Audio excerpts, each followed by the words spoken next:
Okay, so in this video I'm going to talk about something which I feel is very important.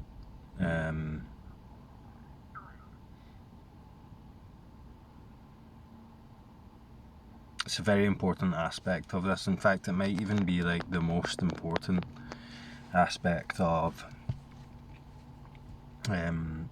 the approach to this, the approach to inquiry, and the approach to awakening. And there's been a lot of discussion in the last video about the conceptual side of this, the language, versus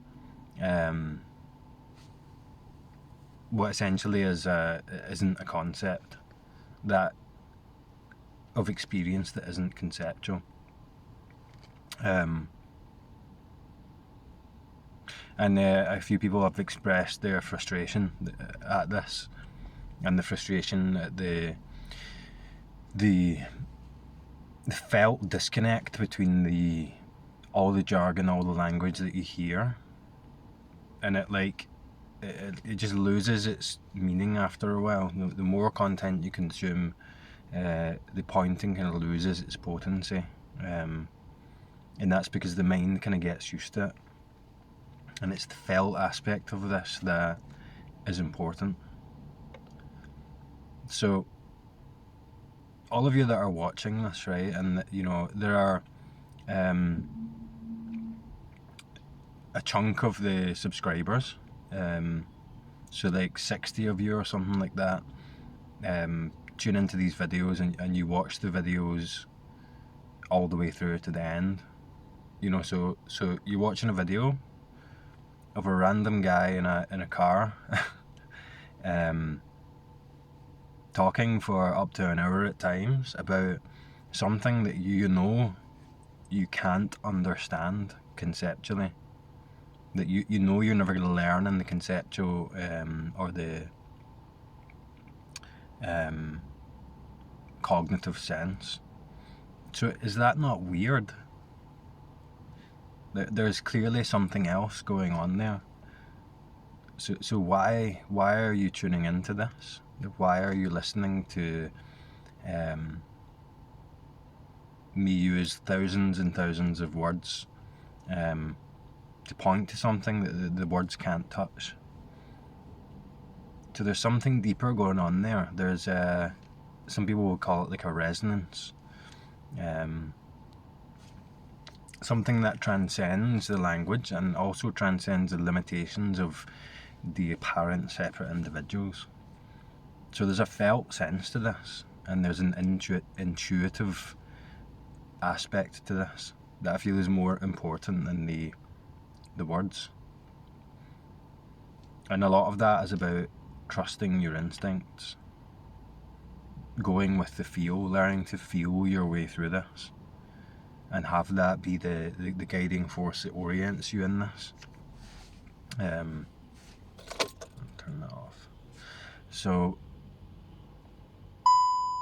because after a certain point, we kind of have to leave the concepts behind, we kind of have to leave the language behind and kind of look past that or inquire through that to the felt sense here, how it feels. And with such an enormous amount of content on this and resources available, there's the potential to be misled. There's a potential to mislead ourselves for a while. I think it's important to keep in mind as well, like, people like myself on these platforms talking about this, it's entirely possible I could just be completely delusional. It's entirely possible that I'm not even talking from the inside and I've just deluded myself. Or it could be even more nefarious than that it's possible that I'm consciously trying to manipulate people by pretending or something like that. That's entirely possible, and it's important to keep in mind that that's possible and not put great importance in anything me or any other non-Geo speaker says. Not believe it, but I encourage people to actually confirm this in your own experience. I'm not saying that someone who's deluded can't provide value, can't provide valuable teaching or pointing or whatever, because that's not true. I know that from experience that that's not true, like I've explained previously. So how do we get past that? I can't talk for anyone. I can't claim to know anyone else's experience, right? But I'm pretty certain there are people or resources and stuff like that maybe there is a bit of delusion going on there, or maybe the speaker might not be talking from the realization.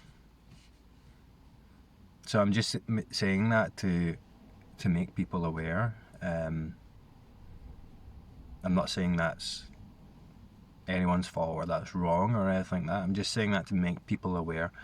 Be careful not to be misled. Be careful not to mislead yourself. So how do you avoid that? Like I mentioned, the felt sense. So those who are watching my videos, you know, I contradict myself constantly. Nothing I say makes sense. I've said multiple times that I'm not talking about something that I understand. So that's mental, right? That's mental. So that just shows you that it's not in the language, it's not in the belief, it's not in the concept. This isn't a belief system. I'm not asking you to believe anything I'm saying. I'm not asking you to put any sort of authority on what I'm saying to be true or not true or whatever. We bypass the pitfalls of language and separation by going with a felt sense. So those of you who are watching this, it's I could suggest it's because you can feel it. You can feel it. It's something that's going on behind the scenes here, that's deeper, and that starts off as something subtle, and that becomes more and more overt in experience when we see through the narratives, when we see through the fiction. And that's something that you can learn to trust, and it's something that can then orient you in this kind of awakening journey. So I could describe my own experience with this. I remember at a certain point this came back into my experience, the drive, the curiosity for inquiry. After a long period of kind of forgetting about it, it kind of came back. And at that point in time, I was watching some videos of people on YouTube going through this or talking about this, and I was consuming some content. I was reading, and I could feel it. I could feel this at a deeper level. So if it was something that I was intellectually interested in, I just found it interesting in a thought-based way, I would have just got bored of it after a while and moved on to the next thing. But this I could feel. I just knew there was something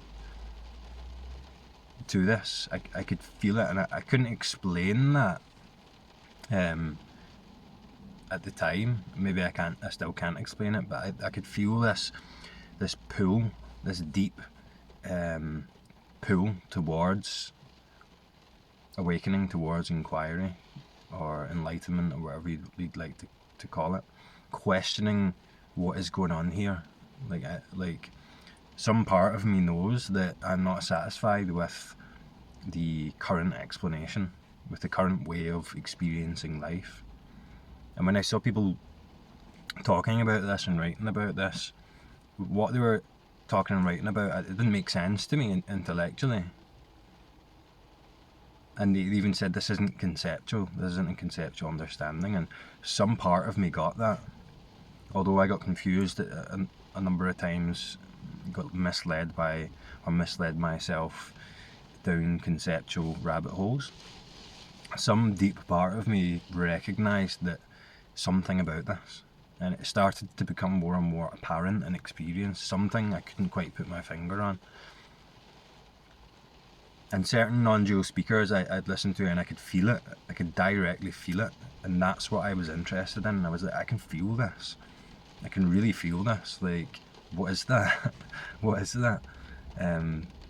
Not that I understood any of it, or it seemed to understand parts of it and whatnot, but I could deeply feel it.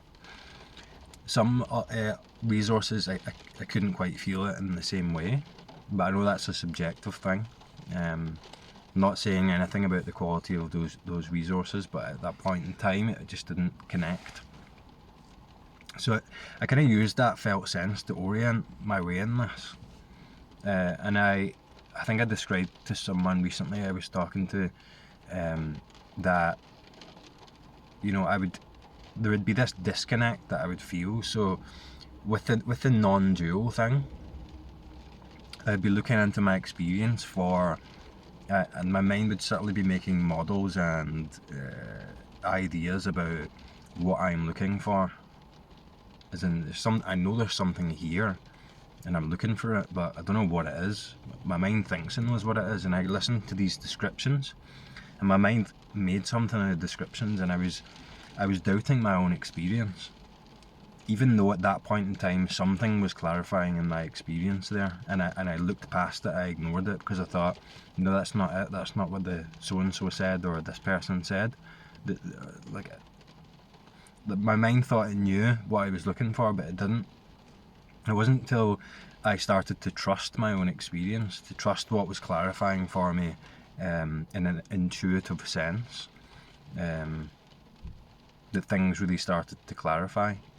And then in hindsight, I could look back at the things the non-dual speakers were saying and think, of course, right, of course they were talking about this. But as something projected forward, the mind missed it, the mind kept missing it. So that's just an example of how we can easily be misled, or we can easily mislead ourselves by attaching too much to the conceptual version of what awakening seems to be to the subject. So I assume most of you are watching are going to know what I mean by this felt sense, this resonance that you can feel. And if you identify that with that, if you identify that in your experience, you can feel it, you recognise that, then that will take you all the way. That will take you all the way. I'm not saying that the objective mind isn't a useful tool. I'm not saying that language isn't effective sometimes, but it's not specifically or directly the language or the concepts that are doing that, although the mind has a tendency to make it look that way. It's this felt intuitive pull, because your true nature is your true nature. The illusion can't stop that. Illusion can't come between your true nature and itself. It just can't. It never actually does. That's why it's an illusion. It's experienced as real in a way, but it's not. And that clarifies in hindsight with this. There's another thing I'd want to say as well, that I'm not claiming to be a genius or anything, right? But if you're intelligent, if you have a tendency towards having the ability to mentally comprehend complex concepts, maybe if you have a large vocabulary, if you are maybe inclined towards mental pictures or thought-based pictures, or inclined towards, well, maybe I can't talk for that because I'm not that way inclined. I'm more language-based, with a wee bit of imagery. But if you're inclined towards descriptive language or conceptual models, that kind of logical conceptual understanding, that the intelligence is almost a curse, because what I've noticed is that with there's the realization, right, which is non-conceptual, which is transcendent of concepts and is clear and undoubtable in itself. But the mind has a tendency to come in and suggest that post-realization, that realization is something that was attained through a conceptual understanding. It's absolutely mad how flexible it is in its ability to do that. And so for those of you who have been following me for a long time, I say this a lot. I don't know if anyone would be able to spot this, right? It's clear to me in hindsight, but you can see me doing this in the earlier videos. You can see that the realization clear, it can be felt, and then the mind comes in with all this language. That's the issue with this channel as well, with all this language, and like creates the illusion that was something that was attained through concepts, and that was something that is maintained through a conceptual understanding, which it just isn't. Which it just isn't. And as well, that illusion seems to persist in this until the distinction between the relative and the absolute, the awake, unawake, the conceptual mind, and the awareness in which it appears, until that distinction like completely collapses, and we can see that the thoughts by nature are non-dual, the illusion by nature is non-dual, is made by something non-dual. It seems to persist, or at least it did for myself, until that distinction actually collapsed. And then there's no resistance anymore. There's no need for there to be a suggestion of a believable conceptual thing, but there's also no resistance to that as well.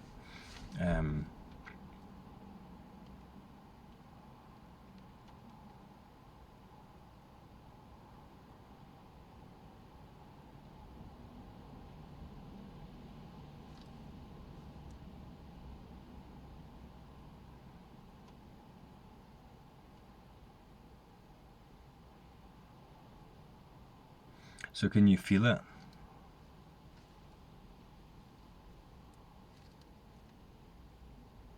I'm going to say everyone can feel it.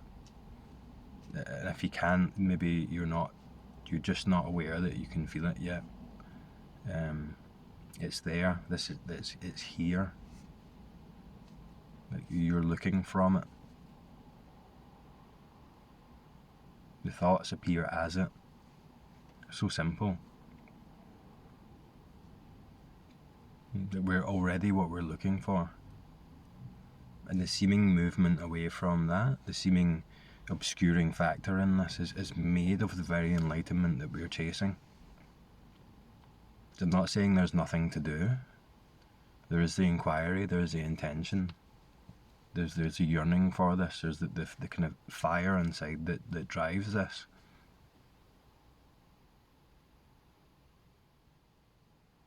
But that's something that's completely transcendent of the individual. And it's not something that I'm giving to you. See, some of these pointing videos, people will say that thank you, will thank me, and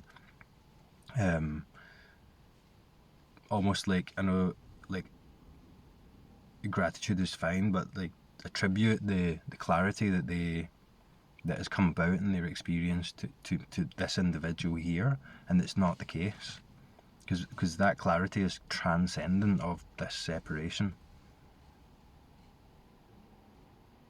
So there's still this tendency to observe separateness from a separate position, and that's quite pervasive, and that only kind of dissipates in the kind of deeper stages of this. And it's the same function as when people react badly to these videos or this character. Like, they're putting the importance on the character, on the person, the individual, rather than, which is a concept, rather than the felt sense of this. And the felt sense of this, the intuition, trusting yourself, trusting your experience, trusting that what we are looking for in this is already here. We'll hear that, and then there'll be like the doubt that comes in and says, yes, but, yes, and then, and this, and that. But it's more simple than that. It's already here. It's already the case. That doesn't mean that it can't be clarified and deepened.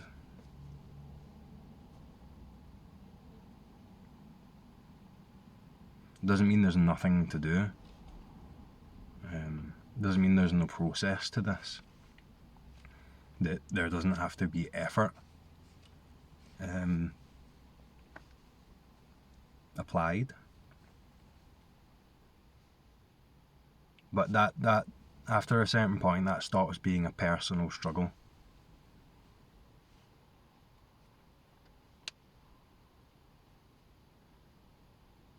Could do an analogy, right? So I apologise in advance if the analogy is rubbish, but say you're running up a hill.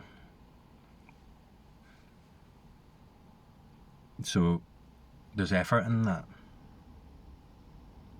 Try to get to the top. When the top it levels out and it goes downhill, it's going to be all nice and smooth and easy, and you're just going to coast down.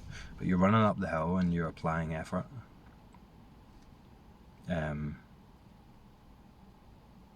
But then there's a whole narrative that follows that along and comes in to claim the effort as something that's done by me. So that in itself makes the effort, I'm not sure everyone will relate to this, but that in itself makes the effort more uncomfortable. Because then you've got the narrative of, what if I don't make it? What if I have a heart attack? I'm so unfit. I wish I was fitter. My legs are burning, so on and so on.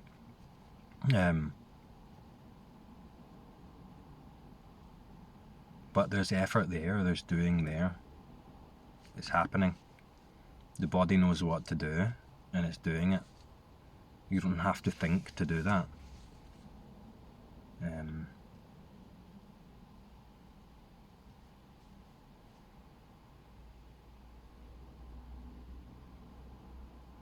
So then you get to the top of the hill and it starts to go down, and you get into the zone. The body takes over, the rhythm takes over. You get a bit of a rest, and then you come to the next one. And in the next one, we're just completely in tune with the body, completely present, because it's got to the point now where it's become too physically demanding, too physically intense to, this next hill's bigger, to waste energy on creating a personal narrative around what's happening.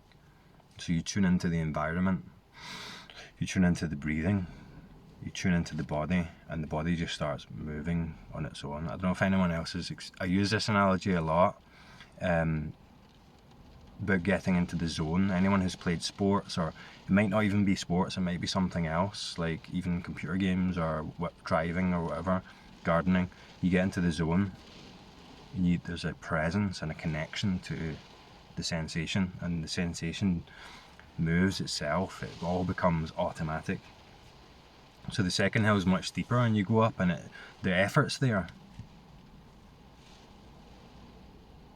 the intention's there, the pain's there, but there is no thing coming in to claim it, because this time we don't have time for that. We don't have the space to be able to, or part of us knows that doing that is going to cause us to stop, and then we'll roll down the hill.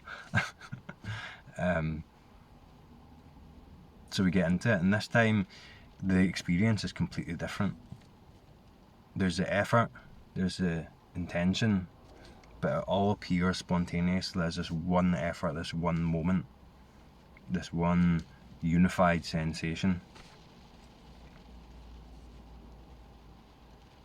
And then we get to the top of the hill, and then rest for a bit, and the mind comes in to claim, I did this, well done me. And it's good. I'm really proud of this. Let me post it on Instagram. So then it feels good, but the whole narrative's kicking back in again. It's the same function, just we've switched from a positive version of the function to a negative version of that function to the positive one when we get to the top of the hill. Don't know what I've done there. Apologise if that analogy is rubbish or doesn't make sense, but I use that one to describe this a lot, the getting into the zone. In sports, it's like a well-known phenomenon where you become so present, so connected. It's kind of like a non-dual experience. Also, potentially any female who has kids, childbirth, because my wife described to me the experience she had with my youngest son, and she described it to me, and I knew straight away it was like a clear, crystal clear non-dual experience, and I was like, that's wild. That's wild that she just described this to me, and I know exactly what you're talking about. So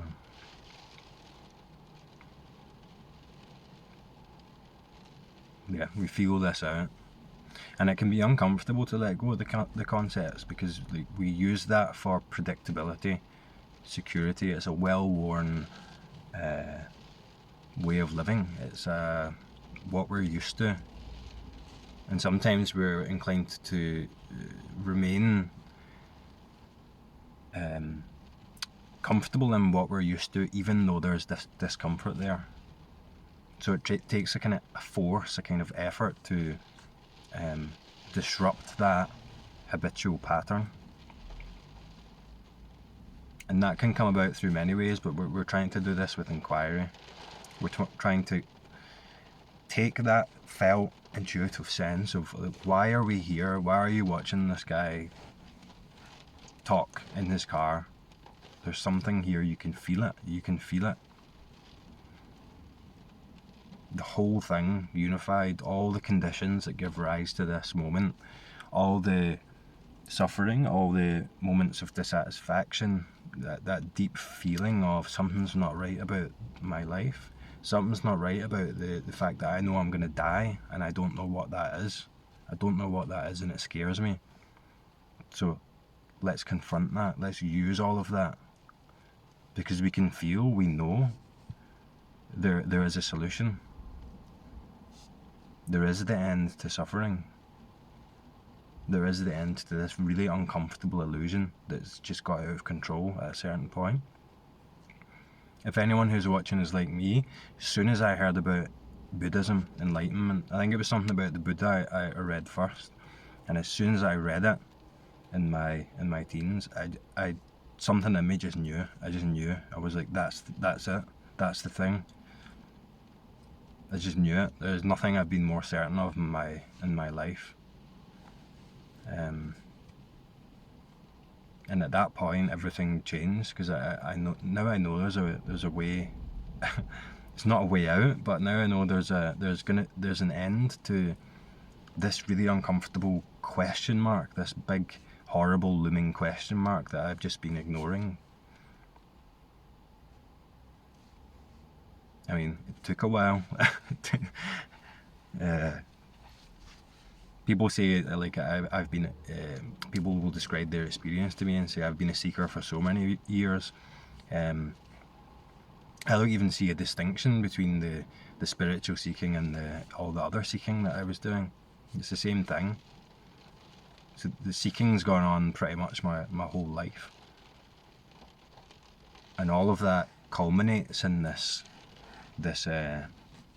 drive, this curiosity to actually find out what's going on here. But that's never answered in the way the mind wants it to be answered. It's always a mystery.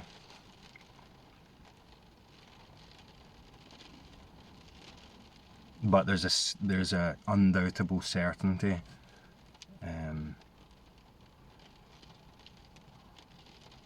There's a transcendent contentment that goes beyond anything that you could experience as a separate character.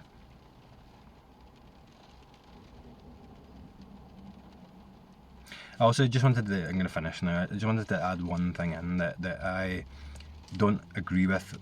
It doesn't really line up with my experience. Again, don't believe this, could be wrong.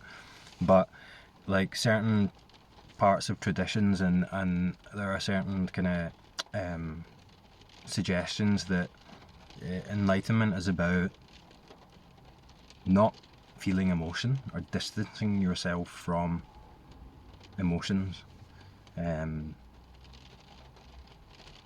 or like attaining kind of like an emotional flatness. That doesn't line up with my experience.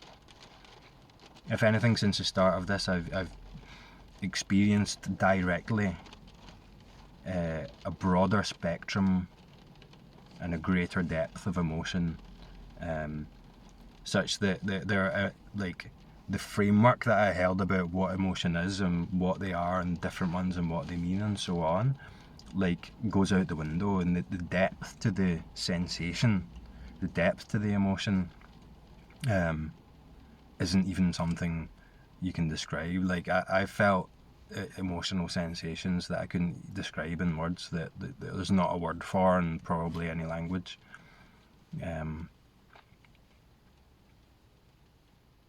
The emotional turbulence, like the levels out. The personal felt emotional roller coaster of mind identification levels out, and you kind of have to move through all that. You have to feel it all. But then when there's no separation, then there's, this felt sense. You get vibes off people and you can feel other people's emotions. I don't know if some people are more connected to that before this than others. But when there's no separation in a world full of human emotion, you feel it as your own. You feel all the emotion. The difference is it's manageable. So it's not me and my emotion anymore, it's just emotion. And there's a direct empathy there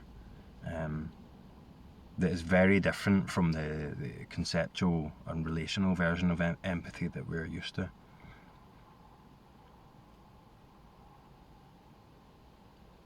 Anyway, that'll do for now. And comments are really good again. So, and I like how in the last video people are like sincerely describing their own experience.